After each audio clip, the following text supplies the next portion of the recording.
In order to lock the columns in Google Sheets, the first thing you're going to do is where it says A, you're going to highlight all those columns that you want locked.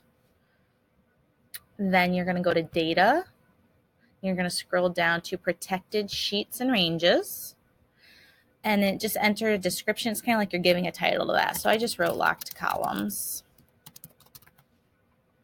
And so I highlighted A through F, and that's what that's saying.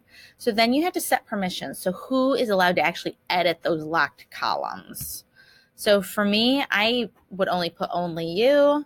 If you had somebody else that you wanted to be a collaborator or owner of this Excel spreadsheet, you click that and you can add your, by entering their school email account. So click done. Changes are saved, and it doesn't save until you see that. We can X out of the protected sheets and ranges. So let's check this. So I'm just going to change my share settings so I can test. And I want them to be able to edit, save.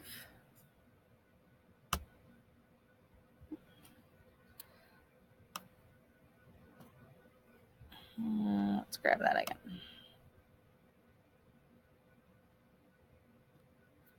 Control-C. All right, so now we're going to test to see if it actually works.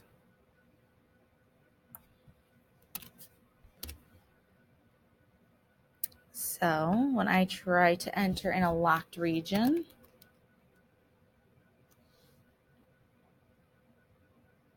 it does not allow me to. However, if I try to write in an unlocked region, I can. And so that is how you lock certain cells on your Google Sheets.